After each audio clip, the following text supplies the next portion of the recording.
The breach. The impact sent Captain Ilara Vega stumbling across the bridge of the TSS Defiant, a Federation military cruiser that had seen better days. Warning klaxons wailed as emergency lights pulsed crimson throughout the command deck. Damage report. She barked, steadying herself against a navigation console. Lieutenant Cato responded immediately, his fingers dancing across holographic displays. Direct hit to our starboard shield emitter. Shields at 63% and falling. Whatever they're firing, it's cutting through our defenses like they weren't even there. Ilara's expression hardened as she stared at the tactical display. 3 massive vessels of unknown configuration pursued the Defiant through the debris field of what had once been Outpost Theta 7. Just 12 hours ago, the outpost had been home to over 2,000 civilians and researchers. Now nothing remained but twisted metal and frozen bodies. "Any response to our transmissions?" she asked, already knowing the answer. Communications Officer Patel shook her head. "Nothing, Captain. They're not even acknowledging standard universal greeting protocols. They just appeared, attacked, and started pursuing us when we attempted to evacuate survivors." Ilara studied the star chart displaying their current position and the border that lay ahead. The collective neutral zone. Crossing it without authorization would trigger an immediate diplomatic incident at best, an act of war at worst. The Xalari Collective had made it abundantly clear that human vessels were not welcome in their space following the Proxima incident 3 years earlier. But the alternative was worse. If these unknown aggressors were headed toward collective space next, and their trajectory suggested exactly that, millions would die without warning, just as the people of Theta 7 had. "Helm, set course for Collective Monitoring Station CS-12, Ilara ordered, her voice steady despite the gravity of her decision. First Officer Drazen stepped closer, lowering his voice. "Captain, that's 5 light minutes into collective space. The treaty." "I'm aware of the treaty, Commander," she cut him off. "But these hostiles aren't slowing down, and we're the only ones who can warn the collective what's coming." Another impact rocked the ship. Engineering reported the primary drive was taking damage. They wouldn't outrun their pursuers for long. "All hands, battle stations, divert auxiliary power to rear shields and prepare for border crossing," Ilara announced shipwide. "We're about to become very unpopular guests." The Defiant's engines flared as the ship accelerated toward the invisible boundary that separated Federation and collective territories. On the view screen, the vast emptiness of space looked peaceful, belying the diplomatic storm they were about to trigger. "Border crossing in 30 seconds, announced the helm officer. Ilara stood tall, squaring her shoulders. "Send continuous broadcast on all collective frequencies. Message as follows. This is Captain Ilara Vega of the Federation vessel TSS, Defiant, requesting emergency communication with CS-12 Command. We are pursued by hostile unknown forces that have destroyed Outpost Theta 7. Repeat, this is not an act of aggression against the collective. We bring warning of imminent threat to collective worlds." "Message broadcasting, Captain." "Border crossed," reported the helm officer tensely. The tactical display immediately lit up as 6 collective patrol vessels moved to intercept them, their weapons systems powering up. The sleek, crystalline ships of the Xalari glinted in the light of the nearby star. "They're hailing us, Captain," reported Patel. "Audio only." "Put it through." A harsh, clicking voice filled the bridge. "Federation vessel, you have violated collective sovereign space. Power down your engines and weapons immediately or be destroyed. You have 30 seconds to comply." Ilara stepped forward. "This is Captain Vega. We are pursued by hostile forces that have destroyed a Federation outpost. These unknowns are on direct course for collective space. Check your long-range sensors. They're right behind us, and they're not responding to any communication attempts." "Your excuses are irrelevant, human," came the reply. "Your violation will not be tolerated. 20 seconds remaining." "Send them the sensor data from Theta 7, Ilara ordered Patel. Full package. The attack, destruction, everything we recorded. Transmitting now. The bridge fell silent as they waited, the patrol ships drawing closer, weapons locked on the Defiant. The unknown pursuers had fallen back slightly, but were still clearly tracking them. 10 seconds, Captain, Trazen warned quietly. The comm system crackled. Federation vessel. Our sensors confirm unknown ships approaching. However, this does not excuse your treaty violation. You will proceed to monitoring station CS-12 under our escort. Any deviation will result in immediate weapon discharge. Ilara nodded to the helm officer. Acknowledged. Will comply. As the Defiant moved deeper into collective space, flanked by patrol ships, Ilara studied the sensor readings of their pursuers. The unknown vessels had slowed at the border, almost as if observing, but they hadn't retreated. They're testing the collective response, she murmured, studying their defensive capabilities. Drazen nodded grimly, just like they did at Theta-7 before the main attack. The journey to CS-12 took just under an hour. The station was an impressive structure, a massive crystalline sphere surrounded by rotating defensive platforms, home to the collective's border security operations in this sector. As they approached, a tractor beam locked onto the Defiant, guiding them into a docking position. Armed security personnel waited in the docking bay. A mix of Selari, Voth, and other collective species, all regarding the human crew with obvious suspicion.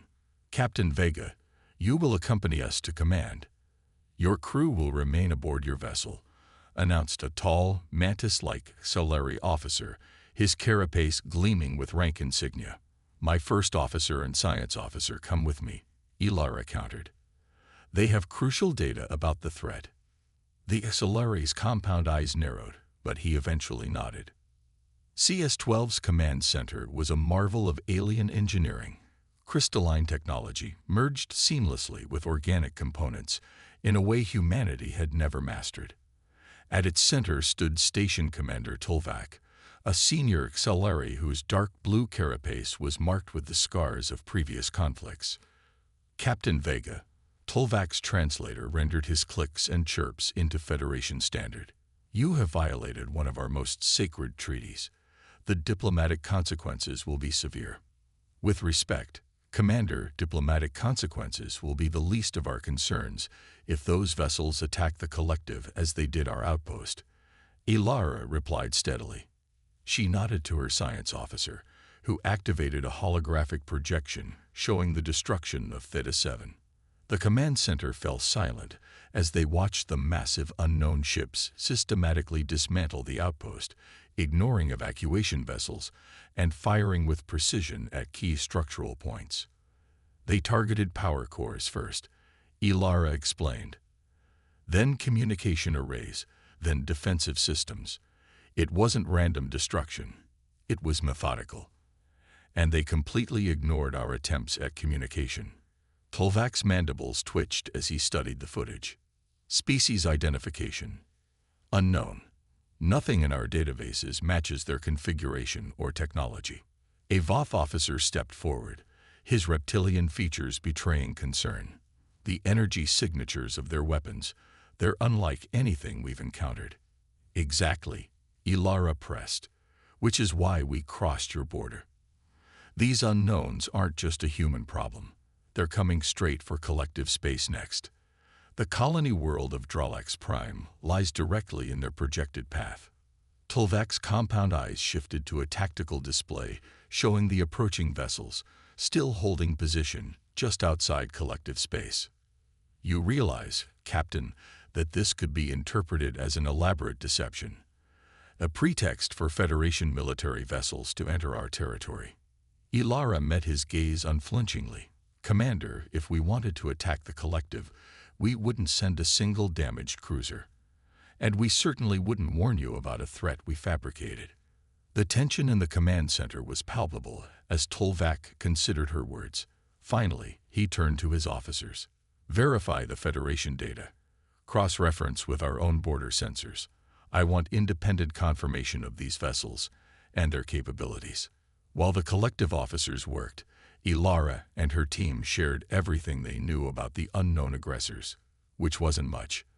Their first appearance near Theta-7, their apparent study of the outpost before attacking, their pursuit of the defiant, and their current holding pattern. "Commander," one of the auxiliary officers called out. "Long-range sensors confirm 3 vessels matching the Federation description. Energy readings are significant, several orders of magnitude beyond our patrol vessels." Another officer added, "Communication attempts on all known frequencies have been initiated. No response." Tulvak's mandibles clicked rapidly, a sign of concern Ilara had learned in her xenocultural briefings. He turned back to the human captain. "It seems your warning was justified, Captain Vega. However, this does not fully absolve your treaty violation." "I understand, Commander. I made a choice between protocol and preventing mass casualties. I stand by that decision." Before Tulvak could respond, alarms blared throughout the command center. The tactical display showed the 3 unknown vessels suddenly accelerating toward the collective border. "They're coming," Ilara said grimly. "And now we need to decide if we're going to face them separately or together." Tulvak studied her for a long moment, compound eyes unreadable. Finally, he turned to his communications officer. "Send alert to all collective vessels in the sector. Unknown hostile force approaching." He looked back at Ilara. "It seems, Captain, that circumstances have forced us into cooperation." Ilara nodded, relief mingling with grim determination. "My ship and crew are at your disposal, Commander. We may have different ways of doing things, but neither of us wants to see more innocent lives lost today." As the command center erupted into activity, with orders being relayed and defensive systems activated, Ilara stared at the tactical display showing the approaching vessels. She had prevented one diplomatic disaster only to face something potentially far worse. But at least now, humans and the collective would face it together. The question was, would even their combined strength be enough? Alliance forged in fire. The command center of CS-12 hummed with tense activity as Commander Tulvak coordinated the collective's defense forces. 3 Solari battle cruisers had responded to the alert, positioning themselves in a defensive formation around the station. The Federation vessel Defiant, though damaged, had been integrated into their tactical network, an unprecedented cooperation born of desperate necessity. "The unknowns will cross the border in 17 minutes, reported a Voth tactical officer, her scaled fingers manipulating holographic displays with practiced precision. Captain Ilara Vega studied the sensor readings with growing concern. They've accelerated beyond their previous velocity. Whatever they learned during their observation period, it's made them more aggressive." Tulvak's compound eyes shifted between multiple tactical displays. "Initial analysis of your Theta-7 data suggests they target communication systems first. We've distributed emergency communication protocols to all vessels and reinforced our quantum relay networks." "Good," Ilara nodded, "but they adapt quickly.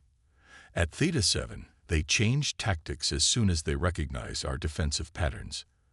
The science teams, a hastily assembled mix of human and collective specialists, worked frantically to analyze the unknown vessel's capabilities based on the Theta-7 attack footage. What they discovered was troubling. "Their hull composition appears to absorb energy weapons," reported Lieutenant Cato. "Each subsequent hit from the same weapon type becomes progressively less effective." A auxiliary scientist added, "They also seem to prioritize efficient resource expenditure. When a target demonstrates effective defense, they divert attention to more vulnerable targets rather than waste energy." Tulvak and Ilara exchanged glances. There was a cold intelligence to these attackers, methodical, calculating, and utterly ruthless. "Drulax Prime has begun emergency evacuations," announced a communications officer, "but with a population of 12 million, complete evacuation is impossible in the available time frame." The weight of those words settled heavily on the command center. Millions of lives hung in the balance, depending on the decisions made in this room over the next few minutes. "We need to draw them away from the populated worlds," Ilara said firmly. Make ourselves a more appealing target. Tulvak's mandibles clicked thoughtfully. And how do we accomplish this without sacrificing the station and everyone aboard?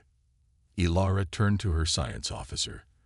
The unknowns targeted Theta-7's research facilities with particular focus. What was the outpost studying? Experimental quantum communication technology and rare element synthesis, he replied. Both energy-intensive operations. That's it, Ilara said, turning back to Tulvak. They're drawn to energy signatures. If we create a sufficiently enticing energy pattern, we could lure them to a predetermined battlefield of our choosing. Tulvak finished, his translator unable to fully convey the predatory anticipation in his clicks. The plan came together quickly. The station would simulate a massive power surge in its experimental systems, creating an energy signature visible from light years away.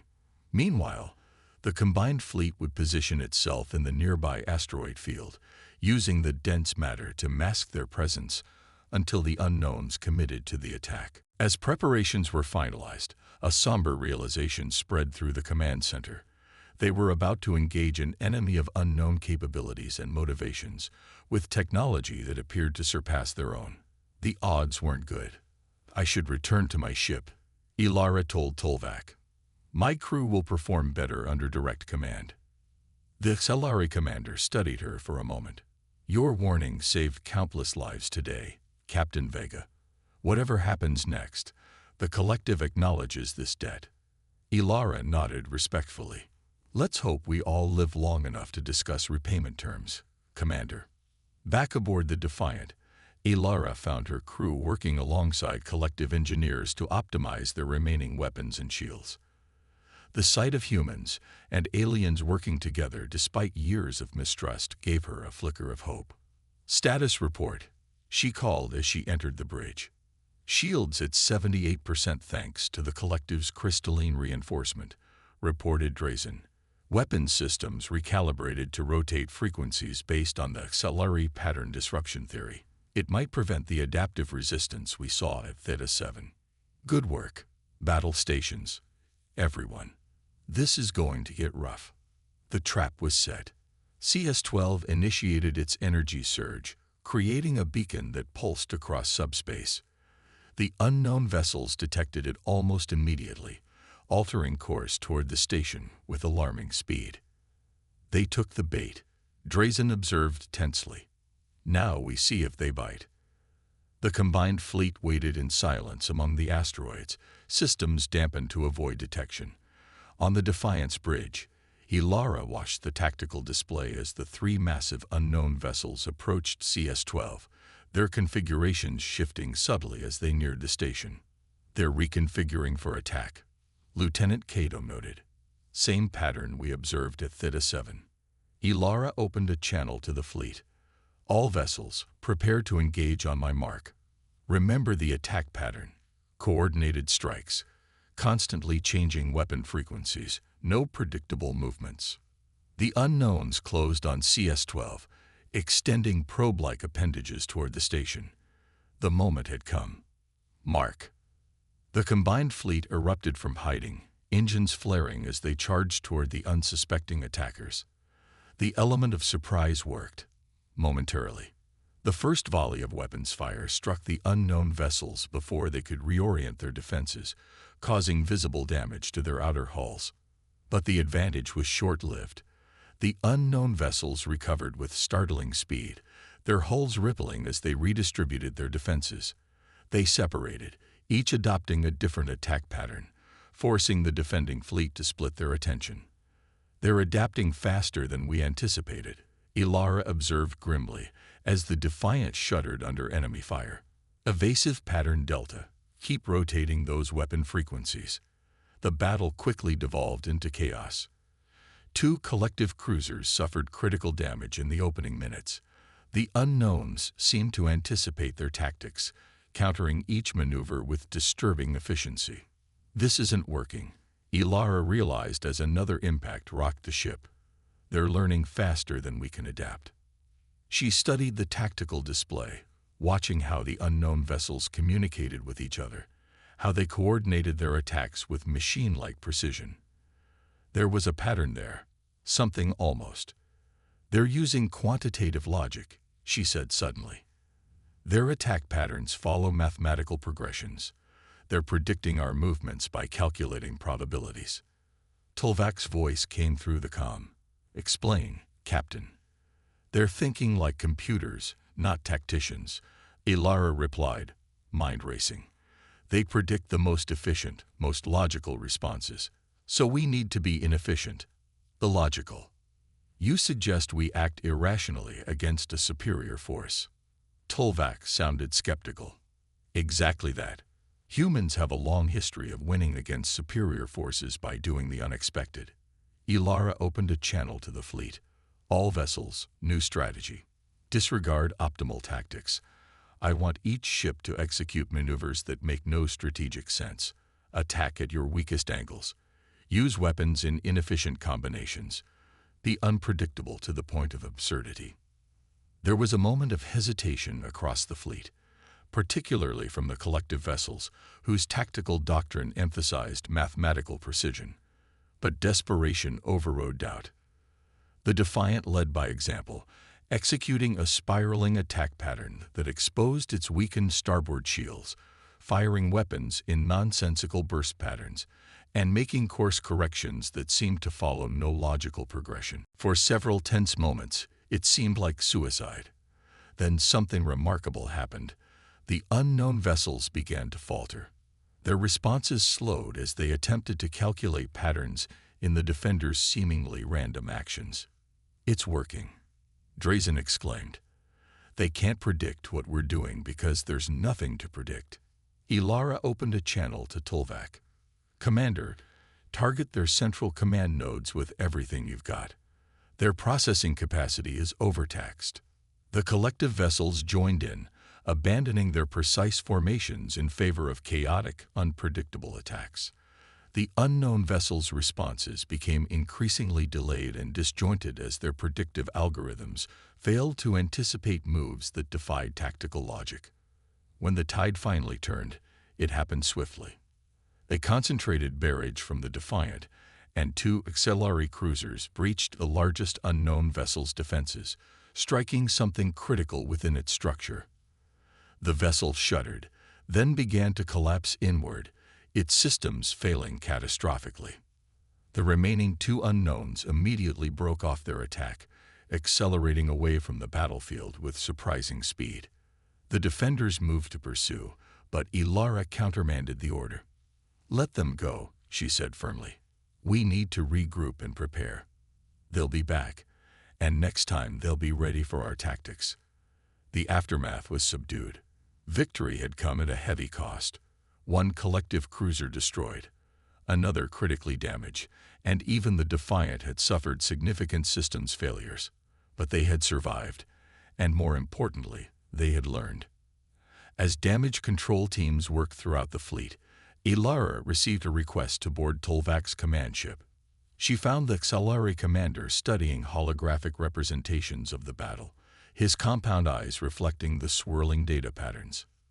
"Your strategy was unconventional, Captain Vega," he said as she entered. "No auxiliary commander would have proposed such a tactically unsound approach. Sometimes the best move is the one no one expects." "Not even yourself," Ilara replied. "Humans have a concept called thinking outside the box. It's served us well over the centuries." Tolvac's mandibles clicked in what Ilara had come to recognize as the auxiliary equivalent of thoughtful consideration. "The collective has always viewed human unpredictability as a weakness, a sign of your species' immaturity. Today has prompted a revaluation of that assessment." Ilara smiled slightly. "High praise, Commander." "A factual observation," he corrected. "These unknowns, they will return. Their technology suggests a civilization far more advanced than either of ours. Today's victory may have been merely educational for them." "Agreed, which is why neither the Federation nor the Collective can afford to face them alone." Tolvac gestured to a different display, showing a formal communication from the Collective High Command. "It seems our leadership shares your assessment. The Joint Defense Initiative has been proposed.